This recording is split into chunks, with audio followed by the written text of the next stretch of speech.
It began with a sound no one could trace, soft, rhythmic, almost melodic. Locals called it the hollow choir, a name spoken in whispers between children who dared to linger too long by the tree line that bordered the Sullivan estate. They'd say it came from underground, like someone breathing through the roots, like someone crying. For years, people dismissed it. Just wind, just superstition. But the sound always returned, especially on nights when the fog blanketed the fields, thick and sour, and the crickets fell suddenly silent. Then came the collapse. On July 9th, 1834, just after midnight, a section of the Sullivan mansion's kitchen gave way with a crack that echoed across the property like a musket shot. Servants rushed toward the noise only to stop cold at the gaping hole in the floor, the smell of decay rising up from beneath. A faint flickering light from somewhere below barely illuminated what looked like a staircase carved in stone. And something else movement. Dozens of eyes. Watching Dot by morning, the sheriff had arrived, along with Reverend Pike and a handful of townsfolk. They went down together, torches in hand, into the dark. What they found, none would ever speak of again. 40-7 children, chained to the walls, barely clothed, some no older than 4. Silent, skin like paper, eyes wide and empty. Some reached out but most simply stared, like they didn't recognize the light anymore. No one could explain it. The Sullivans claimed to run a home for the unwanted, a place of charity, a sanctuary. But sanctuaries don't chain children. And as the first lantern was lowered fully into the stone chamber, one of the rescuers, a midwife named Ruth Collar, collapsed to her knees and began to pray. Not for the children, but for herself. And then she whispered, "They were singing all night. I heard them, but they weren't using words." She never spoke again. Some say the real story was buried with the floorboards. That what lived down there was more than cruelty, more than madness. That it had been waiting. And that the children weren't prisoners, but vessels. Still, the records say this. 47 children. No names. No histories. No language. Just a date. July 9th, 1834. And the hole in the kitchen floor that was never filled.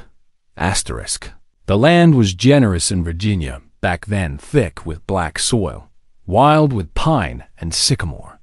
Cumberland County was a quiet pocket, caught between wealth and wilderness, where time moved slower than the rest of the world. In 1834, it wasn't maps or laws that defined the land. It was names, and none was spoken with more respect or more reverence than Sullivan. Reverend Elijah Sullivan arrived from the north in 1817. His sermons, it was said, could turn a drunk to God with a single sentence. He had the kind of voice that made you forget your doubts, the kind of eyes that made you confess. By 1820, the town had built him a chapel. By 1824, he'd built the mansion. It stood on a hill just outside the township, tall and white like a lighthouse over a sea of fields. 4 pillars at the front, 2 chimneys, glass windows imported from Philadelphia. It was beautiful in the way old things are silent, still, almost too perfect to question. His wife, Margaret, rarely came into town. She was quieter, but always polite, soft-spoken, stern. She wore black, even in summer. Some claimed she never smiled unless it was Sunday. The children called her the widow. Though her husband was very much alive, it was Margaret who founded the home. She named it the Refuge of St. Amos, a private orphanage built into the east wing of the house. She would bring in children from Richmond, Lynchburg, and even beyond state lines. Sick children, broken ones, the kind no one came looking for. When asked how she found them, she always said, "God shows me what needs to be healed." No one argued. There was no government oversight then, no background checks, no ledgers required. If you had money and piety and land, You could build whatever kingdom you pleased. And the Sullivans did, but strange things began to happen, quietly, in the corners. A servant named Wallace quit without warning, screaming about singing. Under the floors, a butcher's boy sent to deliver meat came home shaking, saying the windows had faces in them. And in 1831, 3 girls from a church in Lynchburg vanished on the road that ran past the estate. Their shoes were found beside the Sullivan orchard, neatly arranged in a row. The Reverend led the search party. Nothing was found. The town never asked why the Sullivans' population of children grew while every other orphanage shrank. They called it divine providence, blessings, favor. And when the Reverend preached about suffering as the path to salvation, no one heard the warning. He told them that God was not kind, but good. That pain was how souls were washed clean. And behind the curtains of the White House on the hill, Margaret cleaned them. With chains, with silence, with prayer. Of course, no one knew that then. Or maybe they did, and chose not to see because if you peeled back the floorboards, you'd see the truth had always been waiting in the dark. In the cold and in the voices that never stopped singing. Asterisk, it started with the smallest of cracks. A letter misplaced. A child who recognized no name, no memory, no language, just numbers. Etched onto his collarbone, carved deep with something sharper than any blade should have been allowed near skin. The number was 41. He died 3 days after arriving at the county hospital without speaking a single word. The nurse who attended him left the profession the following week. All she said was that the boy didn't blink not once. Not even when the doctor placed the needle in his arm. She couldn't sleep after that. But it wasn't just the children. In the months leading up to the collapse, people began noticing that the Sullivan estate had grown still, too still. No more deliveries, no visitors. Even the Reverend had stopped giving sermons. The shutters stayed closed, even in daylight. Smoke no longer rose from the chimneys. Some thought they had gone away. Others assumed sickness. It was summer, after all, and illness traveled fast. But the truth was worse than anyone could imagine. A nearby farmer named Griggs swore he saw something one night. He was walking back from the creek with his mule when he heard singing thin, high voices drifting through the trees like mist.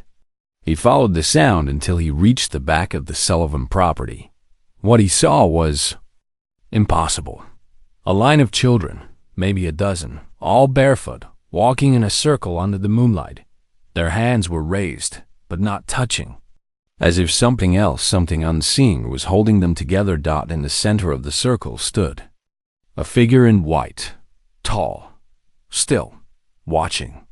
When Griggs called out, the singing stopped. Every head turned in perfect unison. And then May ran not away from him, but directly into the house.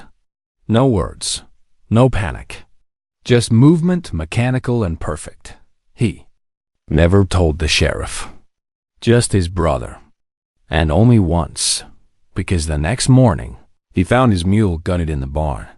The Sullivan home didn't just keep secrets, it punished questions. And then came the journal. A teenage girl named Caroline Mott, whose mother worked laundry for the estate, brought a notebook to the town preacher, leather-bound, small, covered in strange symbols. She said her mother had given it to her before disappearing in April. It was Margaret Sullivan's writing. The entries were sermons, twisted, fractured, filled with scripture rewritten into something brutal and cold. Children do not belong to the world. They are given, and must be given back. The tongue is the organ of sign. Severance is mercy. We are preparing the room. The stone is ready. Soon he will come. The preacher tried to burn the book. It would not catch, and the girl Caroline disappeared 3 days later. Her front door left open. A wooden doll placed on her pillow with a single word carved into its face, return. Still, no one acted, because no one knew how. Or worse, no one wanted to.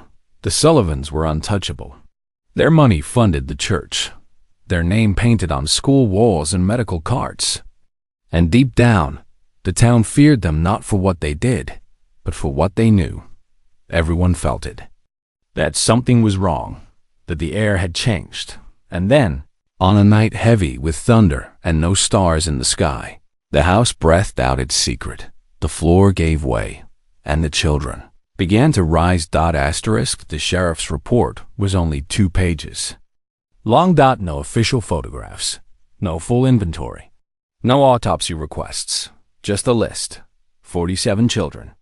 Age range, estimated 3 to 12. All malnourished, all mute, multiple visible injuries. Site closed. Estate seized. That was it. But the men who went down into that basement, only 3 of them ever spoke again. And only one gave anything close to a testimony. Deputy Thomas Harrow was 26 years old when he followed the rope ladder down into the earth beneath the Sullivan estate. He described the descent as cold and wet, like going into something's mouth. At the bottom, he found stone-rough-hewn walls, moss-covered, no visible mortar. Like the room had been carved out of living rock rather than built. And in the center, a pit, circular, 3 feet deep. Inside it were bones, too small to be animal, unlabeled, clean, arranged. The children were not wild. They didn't scream or run. They simply watched. Each wore a small, hand-stitched robe, white, stained. The number of each child was embroidered into the chest. No names, no shoes. Deputy Harrow said the silence was the worst part, that it was complete, too complete. No breathing, no murmuring, just eyes. As if they were waiting for a command, he said. As if they were listening for something the rest of us couldn't hear. He lasted 6 minutes before vomiting and climbing back up. He resigned a week later. Drank himself to death 3 years after that. Among the items recovered from the basement were 4 leather-bound books filled with scripture, rewritten in red ink, 1 broken porcelain mask, adult-sized with no mouth, a locked iron box containing 6 baby teeth, individually wrapped in linen, a mirror polished to a shine so perfect it reflected even in the dark. The mirror was the only item. That vanished. Records say it was sent to a church archive in Richmond, but when the investigator followed up a year later, he was told the item never existed. He quit soon after. One nurse at the hospital where the surviving children were sent described their behavior as uniform, almost rehearsed. When food was brought, they would wait, every one of them, until a bell rang down the hall. The bell was never rung intentionally. No one ever saw who triggered it. They didn't eat until it rang. They slept with their eyes open. They did not speak, not for weeks. Then, one of them, a boy marked with 17, began to hum. It was tuneless, mechanical, but others began joining in, one by one. Within 3 days, all 47 were humming in unison. A doctor recorded it, played it back. The sound didn't match the original. It was slower, deeper, like something being spoken backward. A linguist from Yale reviewed the recording. He left the profession 6 months later, claiming he had heard his mother's voice inside the hum, though his mother had been dead for years. In the attic of the Sullivan estate above, the kitchen where the floor collapsed, they found a map, drawn by hand, ancient in design, using symbols not native to any known religion. At the center of the map was a symbol, a staircase curling downward into an eye. The words written beside it were Latin, roughly translated to, "The room must remain closed." But the song continues underground. None of the children could identify their parents, that none of them could recall their names. And one by one, over the years, they began to die. Each on the same day, July 9th. Some of them were struck by illness. Some disappeared. One was found standing in the middle of a frozen lake in 1906, his body preserved in perfect condition, his eyes frozen open. He was 82 years old, still wore the robe, still marked. 3. A historian later discovered that the refuge of St. Amos had no religious basis. St. Amos did not exist. There is no such figure in Christian history. But in ancient Mesopotamian lore, there is mention of a figure named Amos, a deity of offerings, one who feeds on song and silence, whose temple was buried following mass infanticide. That temple was said to be beneath the place of the White House, beside the river, in the Valley of Pine. The Sullivan home was torn down in 1851, but the basement? The town claimed it was sealed. No one ever said how, and no one's ever shown what they used. Asterisk. There's a kind of silence that settles over a place long after the horror has passed. Not the silence of peace, but of things too awful to be remembered. Cumberland County became that kind of place. People stopped using the name Sullivan. They whispered around it or avoided it altogether. Children were told to stay away. From the hill, old maps were redrawn. Sermons no longer mentioned sin or salvation, just rain and mercy and forgetting. The memory does not disappear. It festers. In 1835, less than a year after the basement was discovered, the town schoolteacher, Miss Althea Brigham, was found standing in the middle of her classroom, eyes rolled back, muttering in a tongue no one recognized. She scratched a single word into her desk before collapsing below. She never recovered. She died in an asylum in Williamsburg, rocking back and forth, humming something that sounded like a lullaby, something that none of the nurses could listen to for more than a few seconds without crying. Of the 47 children rescued, only 19 lived past their first year of freedom. The rest either died from malnutrition, illness, or something less explainable. One child threw himself into a well. Another was found curled in a church confessional, nails ripped from his fingers, mouth sewn shut with twine he had somehow stolen from the infirmary. The doctors never found out how he did it alone. Those who lived grew up in pieces, fragments of people.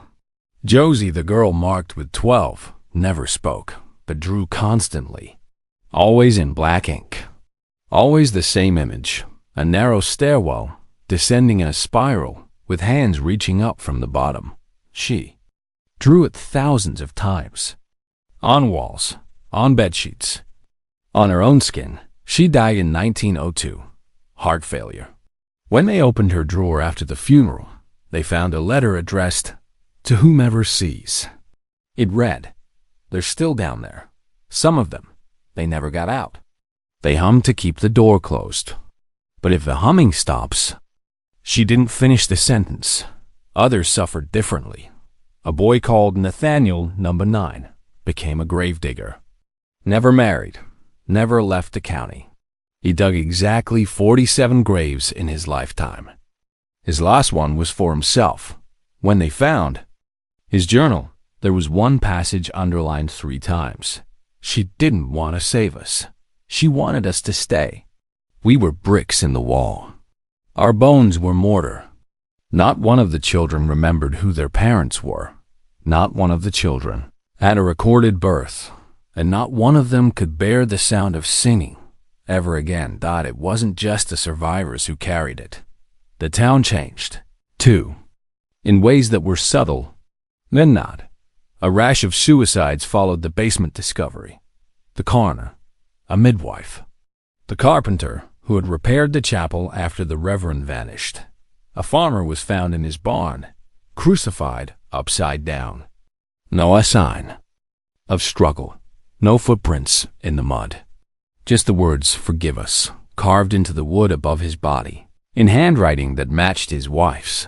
But she was out of town. They buried the story as fast as they could. New families moved in. Schools were rebuilt. But the land never forgot. Nothing grew near the old estate. No birds nested there. Animals would not cross its perimeter. One child new to the area dared to step into the ruins on a dare. She went blind the next day.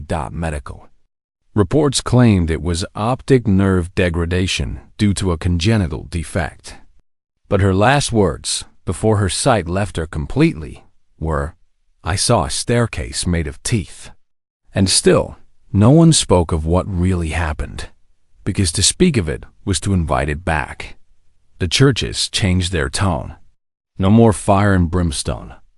No more warnings of damnation. They sang softer hymns, built stained glass with bright colors, talked of joy, not penance. But the old ones remembered.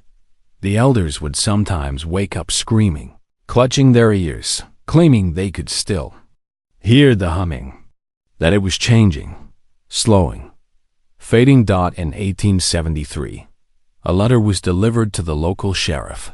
No return address. Inside, a bundle of hair, tied with a red ribbon, and a note that read, "One of them stopped. They tried to trace it." The envelope bore no postage, no seal, no fingerprints. The sheriff burned it. That same week, his 5-year-old son walked into the woods behind the house and never returned. All they found were footprints and a small white robe marked 48. No one ever claimed it. They weren't supposed to be able to make more. And yet, the number had grown. Even now, the property remains untouched. Developers tried. Some even surveyed the land, but every attempt ended in disaster.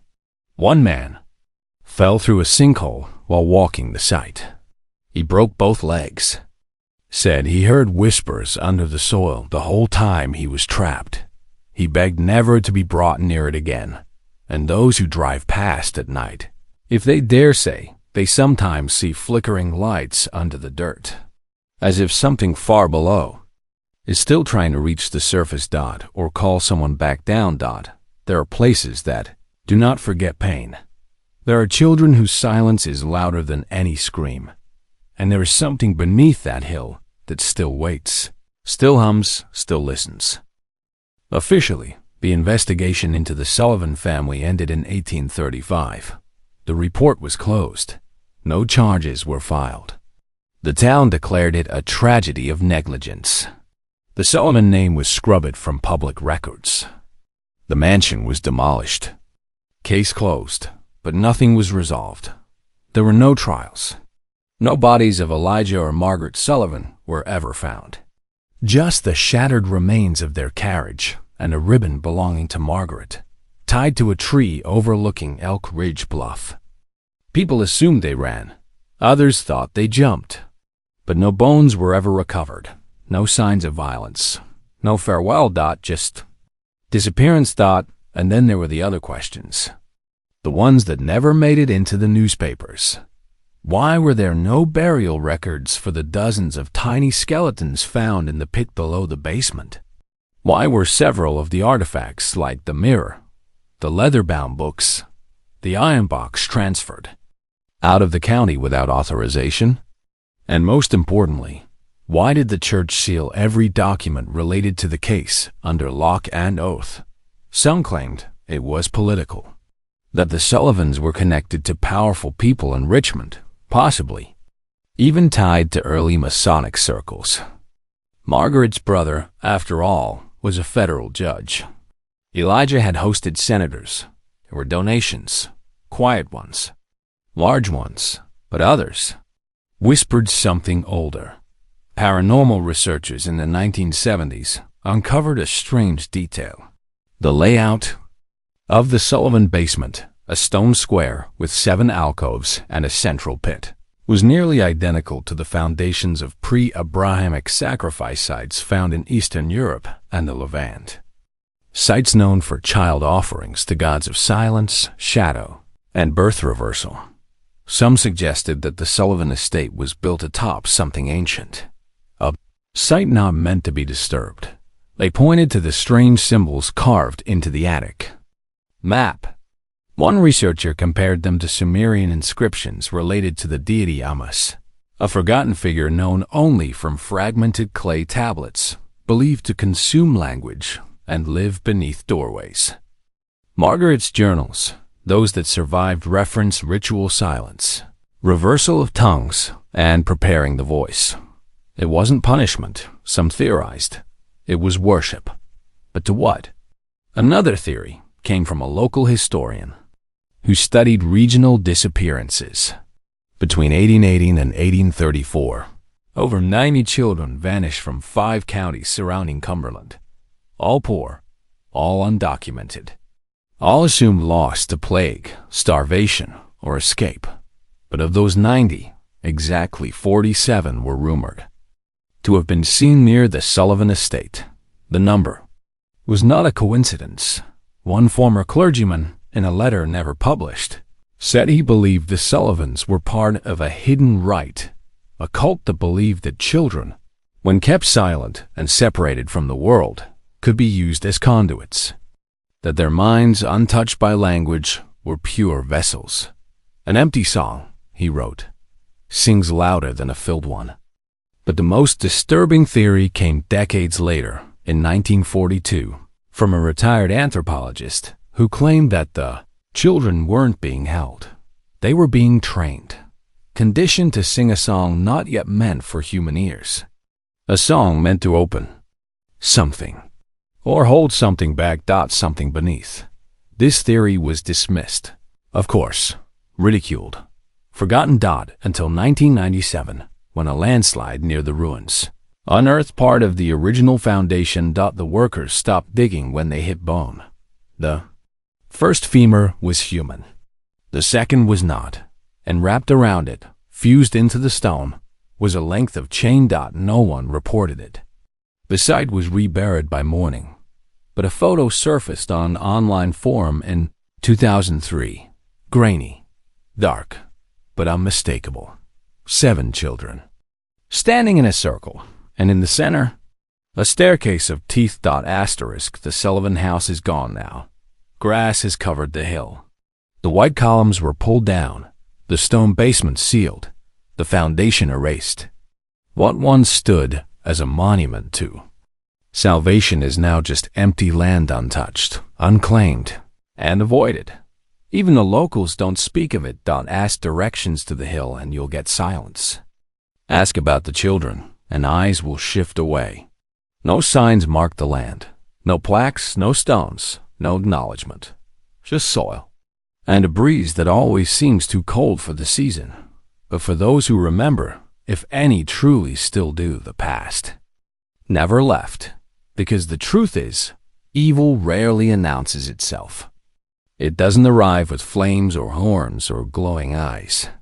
It comes with smiles, with sermons, with kindness. It speaks the language of hope, of charity, of comfort. It wears white gloves and offers you sanctuary. The horror of the Sullivan estate is not just what happened in that basement. It's what happened above it. It's the sermons that were applauded, the prayers that were answered, the meals that were prepared and blessed and eaten while children were starving beneath their feet. It's the sound of hymns floating through floorboards down into stone, while children hummed something older, something darker. The greatest horror wasn't the chains. It was the silence, the way no one asked questions, the way everyone looked the other way, the way kindness became a disguise. That, in the end, is what truly echoed. And it hasn't stopped. There are still places like it, buildings built on secrets, families who smile too wide, institutions that hide behind goodness while burying the broken beneath their feet. The Sullivan children may be gone, the mansion razed, the name forgotten, but the song? The song remains. It's in the hum of an old radiator at night, the creak of wood that doesn't match your steps, the voice you think you heard from the other room but didn't. They say some stories never end, only descend, because some houses were never built to shelter life. Some were made to contain something else. And the Sullivans didn't build that house to protect children. They built it to keep something buried. So the next time you feel the ground shift beneath your feet, Ask yourself, what's beneath you? And more importantly, what happens if it wakes up and finds the silence broken?